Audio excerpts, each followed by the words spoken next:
Ce tweet-là, il est très intéressant. Il dit quoi? Des fois, tu as l'impression d'être grave branché de musique et puis tu découvres qu'il y a tout un univers parallèle avec des gens qui valident des choses dont tu n'as jamais entendu parler.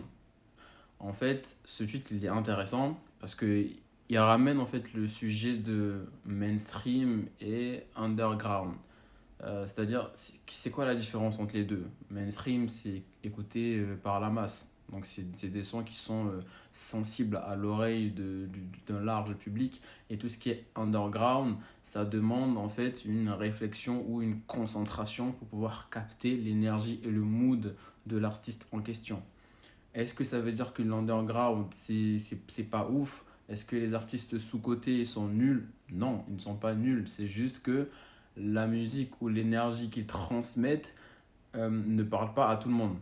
Parce qu'il y a une inconscience collective. C'est-à-dire que si je sors dehors, on a des manières de parler, on a un mode de vie qui est commune. Et on a aussi certaines particularités qui sont propres à chacun.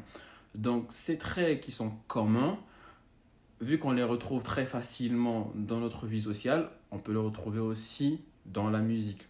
Et c'est là que viennent jouer, comment dire, les instances, en gros les institutions, les labels comme Universal ou même les plateformes comme Spotify qui mettent en avant ces artistes mainstream-là qui captent la masse. Parce que eux, ils ont une sauce faite pour correspondre à l'inconscient collectif qu'on alimente en fait.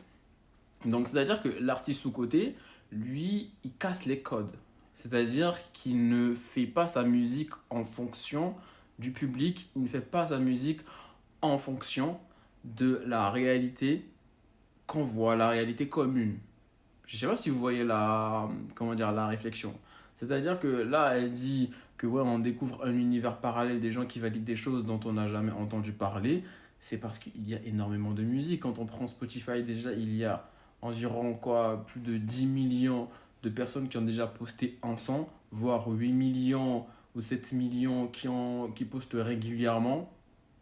Donc on voit que même parmi les 8 millions d'artistes, entre guillemets, il y a peut-être, bon là je parle juste en vite fait, hein, peut-être il n'y a même pas 100 000 artistes qui font des millions de streams. Pour vous dire en fait la différence qu'il y a. C'est énorme. Et même on voit que Spotify quand ils font leur top, si je me trompe pas, hein, je crois que c'est les top 100, non? Ou si c'est quoi, c'est top 1000, je ne sais même plus d'artistes les plus écoutés au monde. Et même si c'est 1000 artistes